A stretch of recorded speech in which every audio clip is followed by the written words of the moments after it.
Eventually, that shifts the defense in other areas. He got open again later. None of them get frustrated. They all figure that, they're going to get their shot because they're just going to. Well, you had a chance to catch up with Coach Eric Herrick, the boys, Dawson County's boys coach, and he kind of talked a little bit about that adjustment that GAC made. He did. Guys, I tried to let myself down a little in the chair, and I just went, whoop. I let myself down too much. Did you get that on the video? Oh, yeah, it's on here. Like, I got that. And then, you're going to have to put oh, yeah, that's definitely going to be the cold open.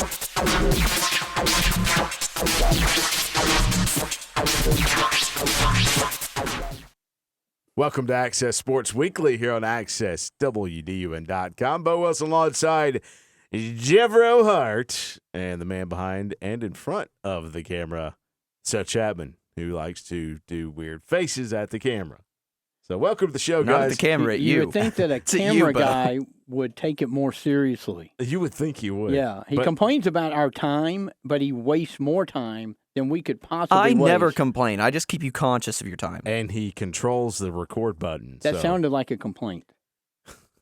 There's a drop box outside the door. Please drop your complaints in there. They might get read. Do you take complaints when I take complaints? Yes. The 32nd of every month? Sure. Whatever that is. Yeah. It's non-existent. I know.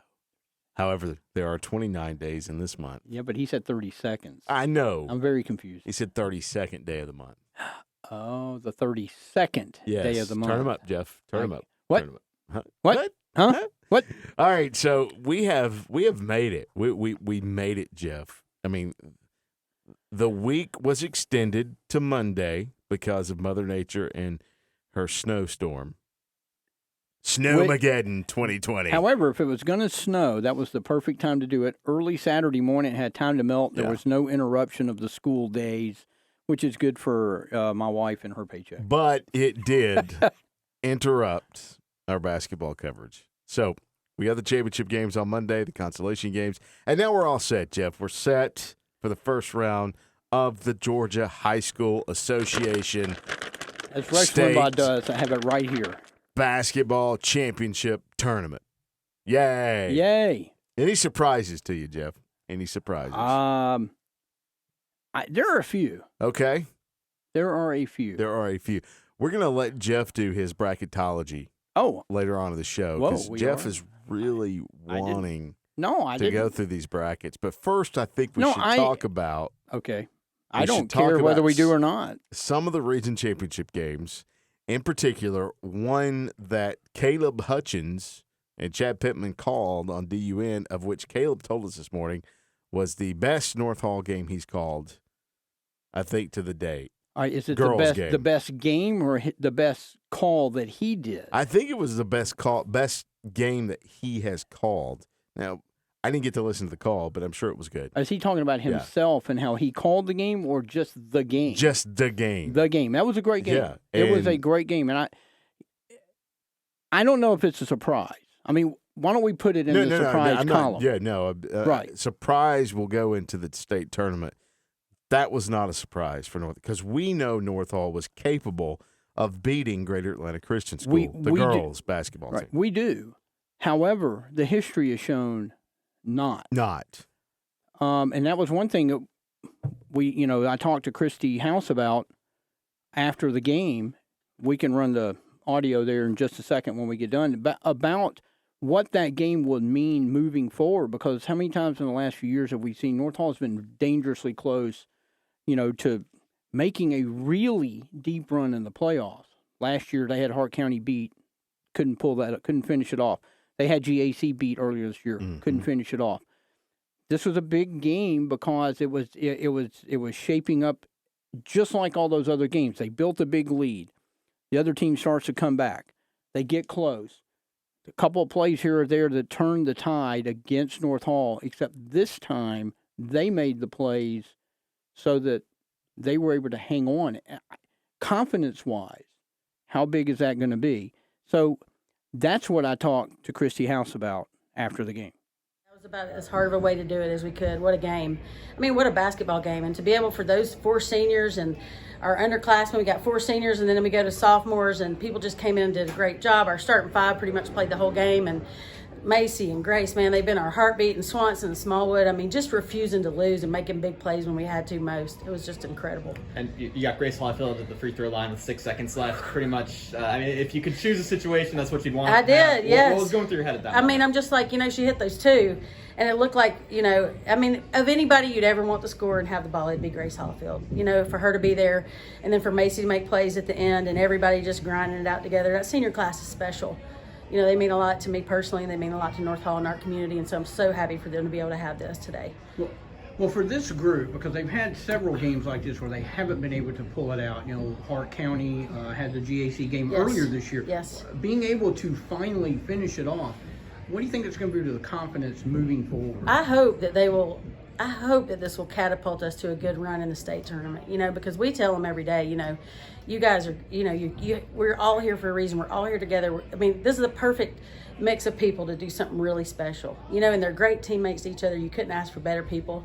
I mean, it's just been one of the most memorable years and groups of people that I've ever been around, and it's just special, and I'm hoping this win will catapult us through a run in the state tournament. And defense has really been the calling card for this team, particularly in this region tournament. You held them to 4 points in the third quarter, and then that game-winning block at the end. What's been the key to this really great defensive performance after great defensive performance? Just trying to get them to buy into, that defense is going to win ball games. We talked a lot about that yesterday. We talked about charges, and I'm like, guys, if our goals are what we say they are, then we're going to get it done on the defensive end. I think we took 3 charges today, maybe, no, 2, possibly 3, but, they just really take pride in it, and they know that for us to win, they got to get stops. Now, watching Christy on the video, you can tell she's completely excited, but she's completely relieved. And the part of the video that I cut out of it at the very end was when you finished the interview with her, Christy goes, phew. Yeah. And she did. Yeah.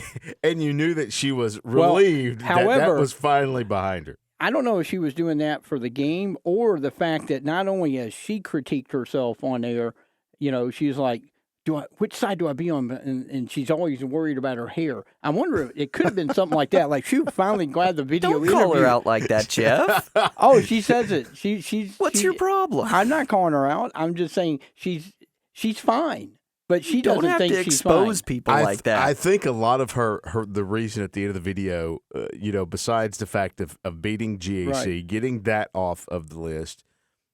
Number 2 was Grace Holyfield had hit 2 free throws to push them basically to the win with like 6 seconds to go. And any time that you are shooting free throws 15 feet away from the basketball to win the game, that's nerve-wracking. Foul shots are hard enough for kids. Right. But when you have basically a massive load of bricks on your shoulder, hey, you can win the game here.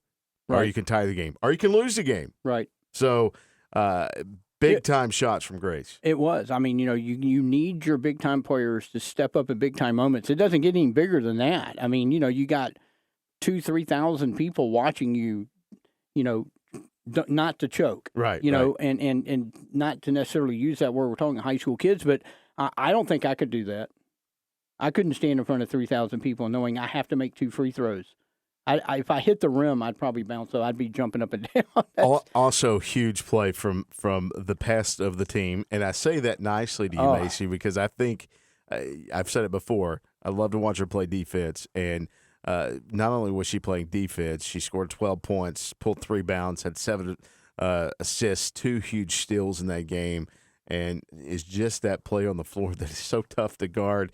And then she will be all up in your face on defense. Oh, listen, she put on a clinic of how you can play basketball. She controlled the game at the point guard position, almost old school like. She had the ball in her hands. And I tell you, North Hall was back cutting GAC the way that, when they drew up basketball in the very beginning, here's a great way to get a real easy shot. They were just destroying the GAC defense with back cuts. They probably had like 6 layups in a row, either from Macy or her setting up a couple of layups on her own, part of those 7 assists. And they built a big lead. GAC, they're talented, they're good. They're going to make an adjustment, and they did. And they have a mystique in 7 AAA where, they're hard to beat. Well, Lauren Swanson finished with 13 points and 5 boards in that game to help out as well. So 3 and double-digit scoring for North Hall, which is what they need. And one of the things that I found interesting about this tournament, the Dawson County boys also playing GAC for the region championship. They won in overtime, had some big plays. But one of the things that I found interesting, the game was at East Hall, and the entire gym, except for the select GAC fans, were pulling for North Hall in Dawson County. Oh, yeah. Oh, there was no doubt. And, there were 1 or 2 people in the gym were like going, boy, we'll be glad when they're not around anymore. I mean, of course, who's going to be the villain? Who's going to be the villain? Yeah, that's going to be, that'll be the problem. There was a natural villain there, and nothing against GAC for those GAC fans out there that might be listening. Right. I mean, you want great competition because it makes you better. GAC being in 7 AAA has helped a lot of the schools up their game a little bit, knowing what you're going to have to go up against. And in the last 3 or 4 years, as GAC has been in this region, I think that you can look at several of the boys' teams and a lot of the girls' teams have started their climb back up in the area. And you got to give some props to GAC for helping that, because if you're going to win a region title, it's going to go through GAC. At least it has been. And this is the first time since GAC's been in the league that they did not win. One of the teams did not win region title. That's right. So on the boys' side, Dawson winning in overtime in a game where they had a 19-point lead at one point. GAC made some adjustments defensively. Boy, did they. Dawson's offense went a bit cold. GAC back in the game, forcing the overtime, and then Dawson pulled away in the overtime period to win their second straight Region 7 3A championship over GAC. That was Campbell Reed, Jasper Gibson, 36 points combined.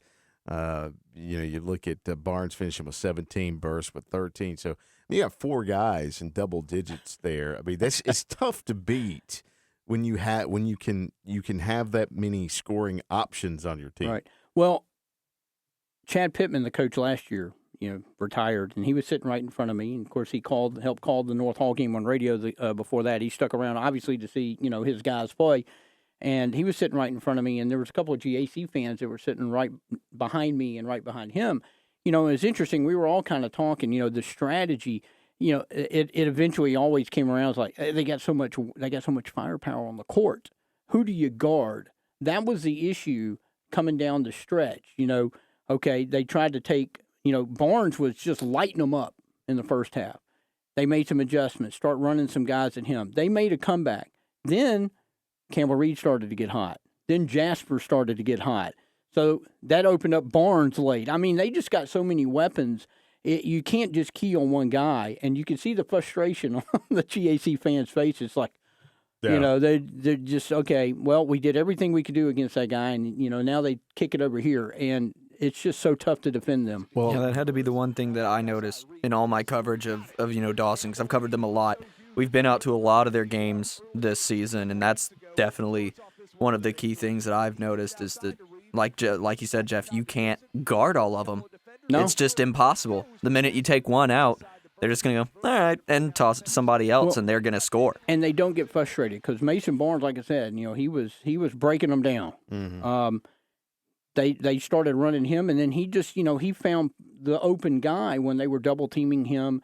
And, of course, eventually that shifts the defense in other areas. He got open again later.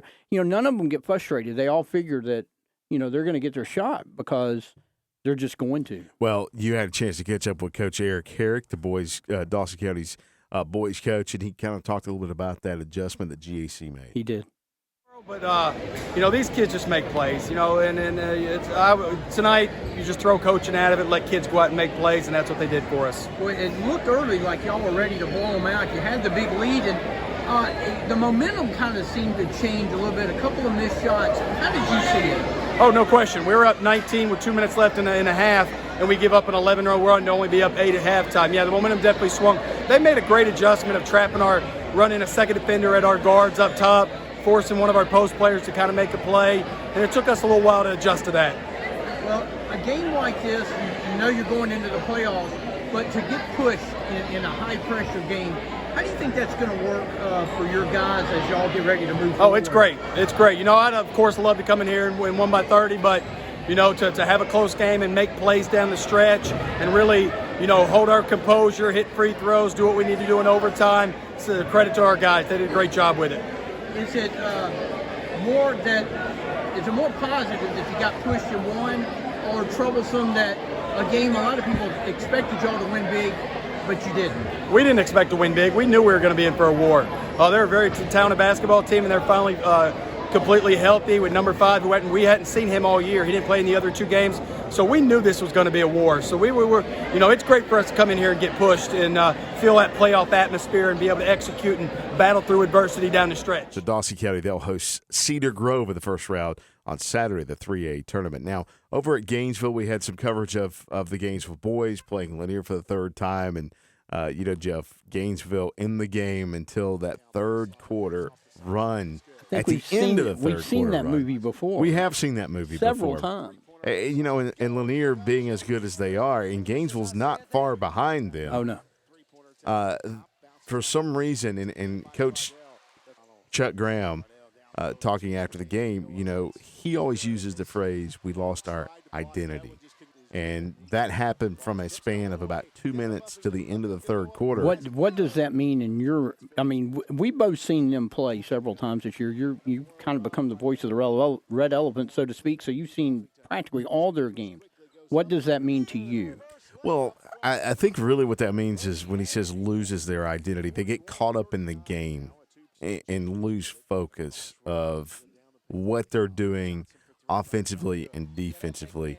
And at that point in the game, they allowed Lanier to alter what they were trying to do, and then Gainesville on the other end allowed Lanier to take advantage of that and go on that, I think it was a 7-0 run to end the third quarter. Yep. And for some reason, that was a massive turning point in the game because you move into the fourth quarter, you open up with a three-pointer, I think, from Reisman. I think he hit a 3 to open the third quarter. I'm like, okay, so here comes Gainesville. They're coming back out the fourth quarter. They're going to cut back into this lead.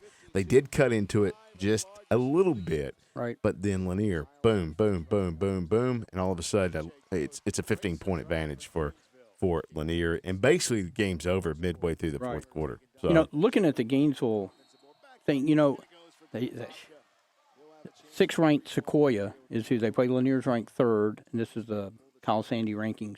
I feel they can play and beat Lanier. Mm-hmm. What is it that they're going to have to do? We've tried to figure this out. Yeah, all season. we've talked about it's a common. I mean, we're not. Chuck Graham knows more than we do. Oh, of course I'm sure. Does. But a lot more than we do. But Chuck, we have a couple of ideas for you, maybe. Well, Bo does. Go ahead. Throw it on top of me. I have zero ideas for Coach. You're the basketball expert. I just go and watch the game. I'm far from an expert. You coach basketball. I'm far from an expert. I'm far from an expert. That's not what you told me 5 minutes ago. Yeah, sure. Yeah, it's bo.com. Yeah, go to it. bodrills.com, whatever. So if you look at Gainesville and you see what they have a a lot of talented athletes. They do. A lot of talented players. So I don't have a solution. All I have the solution for is if you get the handful of players that Gainesville has that they rotate in and out, and you get them to play at the top of their game, Gainesville will be very, very good. To me, when I watch Gainesville, I think the two guys that really are the key to the team, and just the kind of energy they bring, Reisman and Gaither. I think both are potential 20-point a game players. Yeah. I would like to see a little more aggressiveness maybe from both of them. Yeah, Jeff, to follow up on your thought about Gaither and Reisman scoring, double digits a game. Yeah, I agree with that. They have the capability. Gainesville has, I think they have the weapons. It's just getting it to all move in the same order. That's what way, it seems like. Motor, right? So Gainesville has the ability. They have a tough draw with Sequoia, who won 16 straight. They ended up, falling in the region tournament. They're the 3 seed. They have to come to, to Gainesville. So that's one of the positives Gainesville has in front of them. But it's not by They're any going to means, need it's not a an easy huge crowd task. to come out and help them. They will. They will most definitely need a huge crowd. So, guys, it's now time, as we move on into the show, for Seth's Picks. Cool. That's all we got. Cool. Okay. Cool. Just cut right to it. Now, we've got a lot of highlights piled up, guys. Tons. A lot. We've got basically the entirety of like the region playoffs that I went to, and then of course our Gainesville championship game. Mm-hmm. And so we've got a lot of cool stuff, a lot of great plays on this week's portion of Seth's Picks.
Recovery defense by GAC. Northall having trouble finding a shot. Now they go to Hewitt. Top of the key three. He knocks it down and gives the Trojans the lead. Ville up top. He gets it now. Top of the key three on the way. No good. Back of the rim. Rebound taken by Voley. Voley tried to get it to a teammate. Baskersville intercepted it. Goes down right into the body of Voley. They get it outside now to Gunner. He drives baseline. Spin move. Got free and got the layup to go with the right hand. Up by 5. Here's Lamar Randolph getting into the lane. Right-handed layup. Rolls off. No good. Page the offensive board. And he sticks it back up and in on a JT Fair. Fair inside. Drives. Lays it up. It rolls around and in good.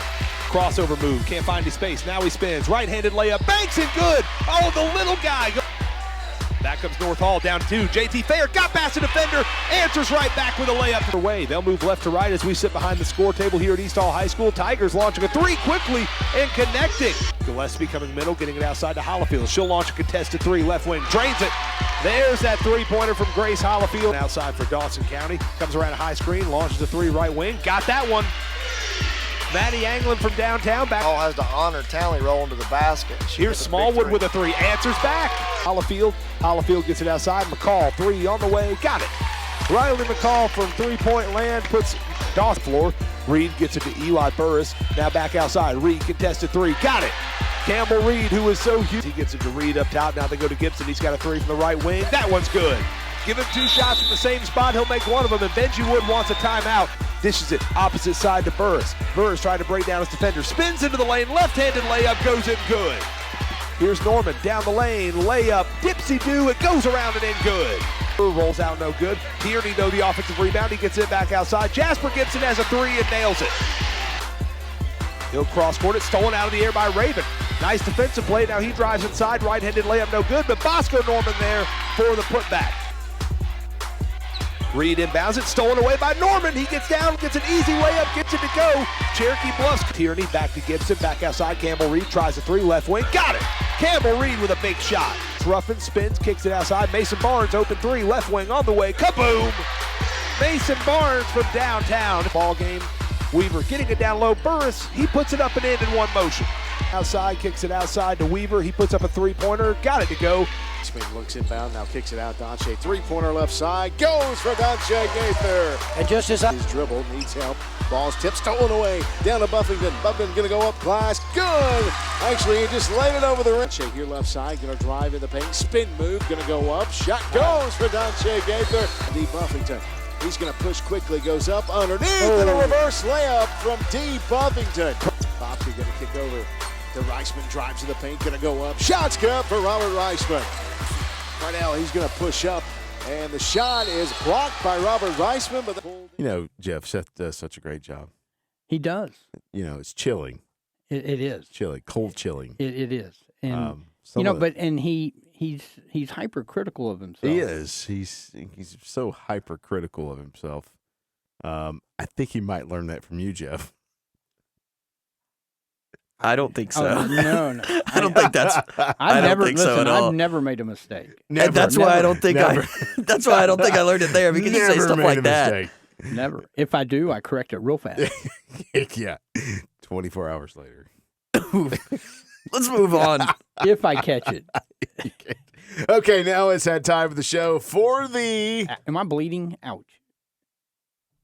Will Hart, team of the week. And there's the big voice guy. Our selections this week, our I didn't nominations. know we were doing that this week. Our nominations this week are the North Hall girls basketball team winning the region championship. The Dawson County boys championship team are winning the region 7-3A championship.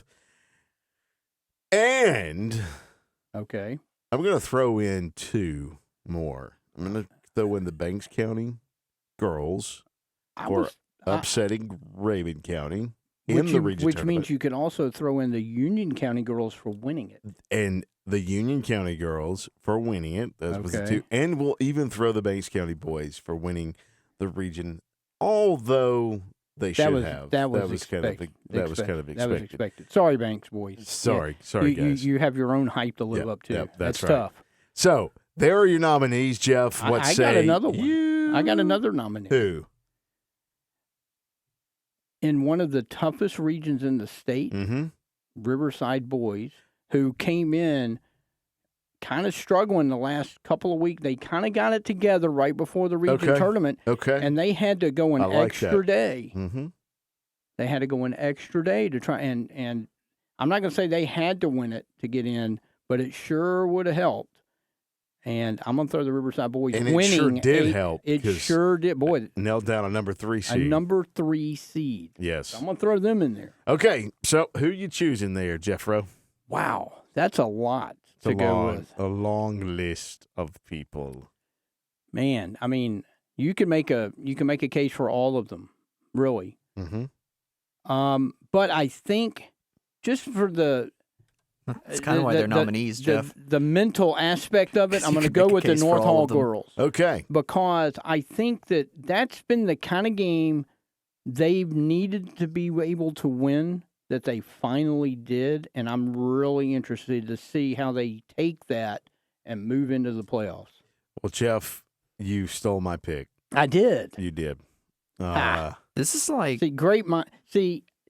follow my lead. Right. This is like the third, fourth week in a row that you guys have straight up agreed. And well, the fist fights afterwards, it just Bo can't handle it. And honestly, folks, these nominees were just pulled You're just too small. You keep ducking under his punches. That's correct.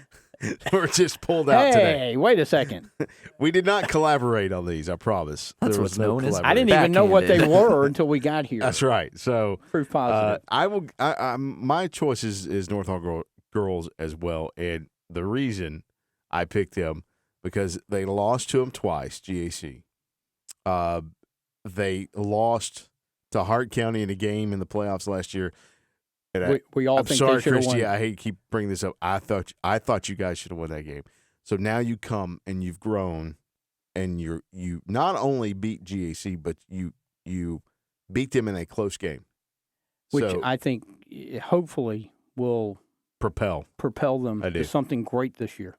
So congratulations to the North Hall Lady Trojan basketball team for being named this week's unsponsored Will Hart Team of the Week. Of course, as we say always, no trophies or plaques for this, just to mention here on the show because we have no sponsor. Anyway, so that's it. That's a wrap, Jeff. We're going to get to your bracketology. Oh, we are? Yes, we're going to, just not on the show today. No. But we're going to get to the bracketology of Jeff Hart. Well, I don't know that I have one. I just thought you might want to discuss perhaps in a new installment of From the Heart? From the Heart. Ba-boom. Never heard of it. Yeah, I never heard of it either. I've tried to forget that. That's fine. All right, check us out on Twitter. Jeff's at HeartJJ22. I'm at the Bo Wilson on Twitter as well at WDUN Sports. We're also on Facebook at facebook.com/AccessWDUN Sports. And we're also on Instagram at AccessWDUN Sports. Just is it easier us. to just list what we're not on? Yeah, it probably is just easier to list. But anyway, there's no reason that you can't find us on social media and what we do, folks. So stay glued to those. Also, games coming up this week on Friday. Cherokee Bluff will travel to Westminster. That game will be broadcast live on AM 550 FM 102.9 WDUN. And the Gainesville Boys are hosting Sequoia. That's going to be over on 94.5 and AM 1240. The Lane. That's on Friday. That's on Friday. Do we have anything on Saturday? Saturday, we are at Buford with the Buford doubleheader. That will be on AM 550 and FM 102.9. WDUN will have highlights as well, video highlights, photos, stories, and much more. That's Does Seth know we're doing videos on Saturday? He does. He knows that. I know. Okay. I'm in the loop. We have discussed. All right, folks, enjoy the basketball coverage from Access and all of the coverage that we are having, and enjoy the rest of your week. For Jeff and Bo, and for Seth, our producer there. Have a great rest of your week, everyone.